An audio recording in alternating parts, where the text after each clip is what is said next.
clever coders, this is Coding Cleverly. In today's video we're discussing about graph data structures. So graphs are a little bit similar to trees, but there are differences, and we're going to be discussing the differences and how they are implemented and how the code actually works. First of all, let's have a basic overview of what a graph is. Now, a graph is a nonlinear data structure which consists of nodes and edges. Now, in trees we consisted of nodes as well, but we had those branches which are used to like branch out into a parent-child relationship, which was in a hierarchical pattern. But in graphs, this is often referred to as nodes, and then they're scattered in through edges.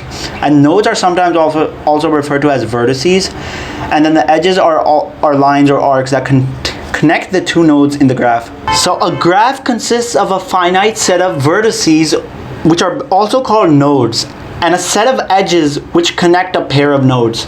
So let's get an overview of how the graph looks like. Here I have nodes. We have an A node, we have a B node, we have a P node, F node, Y node, N node, and R node. There are a total of 1, 2, 3, 4, 5, 6, and 7 nodes. And then there's edges. Now these edges are connecting the pair of nodes with each other. So we have A, which is being connected with P, and then P is being connected with F, and then F is, there's no connection, so you can see that F is basically being received by others. So you can see Y is going to F, but F can't lead its way to others. And these things are called edges. Now there's going to be so many paths so we could choose, and we could just look over here, we could go from R and we could go to A, and over here we could go Y to A. So it's basically random when we compare that with trees, which were more structured and organized. Graphs are used to solve many real-world problems. Graphs are used in representing networks, for instance, if we want to map out a city or a telephone network or some kind of circuit network. So graphs are used in social media networks as well, like for instance, like LinkedIn or Instagram or Facebook, where we could examine each person as some kind of node, and they're connected using other people, like they're following them. So like for instance, a node has some kind of data inside. We could have a node having a person ID, the name, the username, the gender, the location, and all of that stuff will be inside of a node. And then the connections to it, like for instance, this guy is following this P person, and this will have its own information. So that's one use case, and there are so many out there, so I just gave you one of them. And this is how graphs are going to work. Let's go over how the code actually works in graphs. Here I have the code for the graph abstract data type. Here we have an IO stream and vector, list, string, and C standard library included here. We have a using namespace standard. Here we have a class named graph. And let's see the difference between a tree and a graph. So in the private section, it looks pretty much similar. Here we have a structure, G node, all right. We have a string label, and this is going to be consisting of the node, I guess so. And then we have a list int adjacent. So adjacent means what are next to it. So we have a G node string n. Now this is a constructor. We could pass in a string inside of it, and we'll have n is equal to the label. So this is going to be like, for instance, if we want A to B, so we can say put B inside over here, and B will be a new label for the node. So that is that. We have vector G node data. We're going to pass into that as data. So we have add edge, and now adding edge is like from location to location. So like for instance, we want data from location dot adjacent dot push underscore back to location. So this is basically a vector, like what we saw here. So we have from location, and this is an int. So like for instance, we want 0, 2, 1, and we put that inside. Explore network we have is in vertex number. We have a vector boolean, and then we have an address scene. So this is a pretty awesome function. I'm going to be going to this later. It's going to be exploring the network, and it's going to be checking if we've already visited one node. If we did, it's not going to check it again, and if we didn't, it's going to be checking it. So it's going to be pretty cool. I'm just going to be going out a little later. We're just going to look at the other member functions, and we have a string get vertex int vector vertex number. So you put the vector vertex number because it's like I would say in an integer fashion. So we have a data vertex number dot label. It's going to give us the the value of it. So it's going to give that, returned it using a string. Over here we have add vertex. We put a string st. We put a gnode temp st, and we say data dot push underscore back, and we put temp inside of it. Over here we have find vertex, and this is basically going to go throughout the size of the data and g++. If it finds the label with the st, whichever was passed in, it returns that. If it doesn't find, it returns a -1. Add directed edge basically has a from and to, and from location and then to location, and if it doesn't find that direction, it exits out with 0. And then we have an add edge, add directed edge. So it basically applies to, meaning, like for instance, we have an A to B and there's no path for it. We want to find a path or an edge to it. We basically say from this which edge you want, and to, so from A to B, and it's gonna add that edge. If it's like from location and to location, meaning that they're not existed, it's just gonna exit out the program. That's pretty much what it says. Add uni, add undirected graph means like string from to, and then there's basically a difference between directed graphs and undirected graphs. Now, directed graphs are basically things which have these arrows which show that they're from this to this. Now, undirected graphs can be in both places. So it could be from here to there, and it could go back to the starting point. A directed graph, because there's arrows pointing to it. And if we're talking about undirected graphs, those are without arrows. And those mean that you could go unidirectional. You could go in both ways. But in this case, we could only go in one specific location. So that is directed and undirected graphs. Example of directed graphs, I would say, is like a roadmap of automatas. Like we have to pass one certain way and we have to go in that order. Like we can't skip anything in theory of automata. If you've ever studied that in computer science, it basically is a course. And when we're talking about undirected graphs, example is like a road network, where you could go both directions. You could go to New York from Los Angeles, or you could go to Los Angeles from New York. And then we have an airport network where, for instance, like we could go from Qatar Airways and we could go all the way to Bangkok. When we're talking about friends, social network, like we were talking about Facebook and Instagram, we have one guy following that guy, and that guy could be following another guy, but that guy could follow that same person back, so they could go in both directions. Traverse complete graph, traverse reachable graph, and traverse reachable graph string. So this is how we're going to be implementing the functions. Right now, let's just look at how we implement it here in the main logic.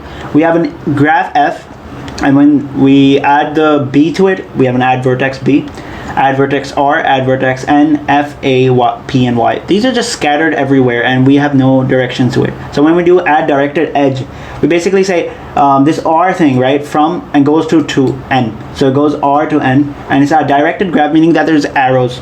And then we have add directed edge, so b to f, so it's b, and then we have that to f, which is right here, and then we so on we go at the end, so r to b. Over here we have explore reachable graph starting from, so f dot reachable, traverse reachable graph starting from y to h. So it's just pretty much gonna go and try to find its direction from the from this y, and it's gonna try to find its way to h. So h is not even existing here, so there's gonna be some consequences here. So you're gonna see what's different in here. So after that, we have explore reachable graph starting from, and this is basically how we added the stuff, right? How it's directed. It's just gonna go from there and all the way to the end. Explore complete graph starting from, and complete traverse graph. It's just gonna be completely traversing it. Enter button, and we have some errors here. So we have no matching function for call to graph, traverse reachable, and we have a void. So we're just gonna check this one out. Void traverse reachable graph. Node candidate expect 0 arguments, 2 provided. So 107. So 107 has some errors here. 107 has traverse reachable graph, has nothing provided here. And over here we have something provided. Comment this one out. Compiling it, and it's compiled successfully, because this traverse reachable graph over here has this over here, traverse reachable graph and traverse reachable graph. When we have one input, we're just going to go from start, and it's going to define its way to the end, so where the graph is going to stop. So over here we're going to run the code. So let me just first clear my terminal screen. Looks really ugly. Now let's run the code. A, and there you go. Explore reachable graph starting from. So this didn't do anything. Explore reachable graph starting from over here. It started from B visited, and then we have F visited. And we have explore complete graph starting from. So we have starting traversal. We have B visited, F visited, starting traversal. Because it closed down over there was no other path. Then after starting traversal, N, R, N, A, P, and then it closed down again, and then after that Y visited. So if we go and minimize this code, and if I go explain how this thing is working, this explore graph function, let's go up here onto the top. Over here we have explore network function. This thing, vertex number, and it's getting a Boolean vector which has a scene thing. So if it says if the vertex is already the vertex scene is false, so it changes that to true so that it can no longer be revisited. We don't want redundancy in our code, and we have get vertex number, so it gets that vertex and that vertex number is applied. So it says it's that visited, so that letter will appear. Over here we have an iterator that will start from the beginning of that vertex number, and it will go all the way to the end of the vertex number, and we'll go iterating plus plus, and we have that adjacent vertex, and we see. So basically we're going explore network and we're adding that adjacent vertex scene. So over here when we add, so for instance, if I go back to my graph, what we had here, this is basically, suppose we're starting from, let's say N. Now N is the starting position. Now we go N, we go to B, right? B, and then we go to F. There's no other relation, so we go to F. Now F is the last one, so it's gonna break out, and then it's gonna see the next thing what it started with. So like for instance, it started with Y, so it's Y has other locations here. So we have Y to A, and then Y, A, P, and then we have F. All right, and then we can say Y, we have F, and done. Y, N, R, B, F, done. So that's like how it's working. With my code over here, what we had when we added some vertices, so we had B, R, N, F, A, P, Y, which is basically the exact same thing over here. B, R, N, F, B, and you can see over here that when we added that reachable thing starting from the end, so apply to everything and apply the circumstances here, we have starting explore reachable graph. So we have explore reachable graph starting from, so we started from B. On the top we had B. So if I go back here, when we go to B, we can only go to F, and that's it. It will just close. So that would be just finished here. Explore complete graph starting from. Now starting from B to F, and it's done. Then what's after that? Right after that, we're gonna go to R. So B is done, now R. So it's R's turn. So if we go back here, you can see over here R started, right? So if I go to my diagram, R is right here. Now R could go to A, it could go to A, P, and then F. So R go to N, A, and P. So R went to N, A, and P. So if I go back here, R had N, and then we had A, and we had P. Cool. Starting with traversal because it's closed again. So when it's closed, when you're gonna go Y traversal, which is this last one, and over here you can see that Y is just basically redundant again because we had all of these visited before. A was visited, P was actually visited, so that's why Y was just alone, and that's pretty much it. So Y visited, and then the code terminated. I hope you got a clear understanding of this. If you have any queries or questions related to this code or the way how this is explained, please let me know in the comment sections. I'm going to be answering your comments out. Do check out the code, which is going to be linked in the description. This is going to be in the GitHub repository, so you could go check that out. And as always, stay tuned for more videos. Thanks again. Peace out.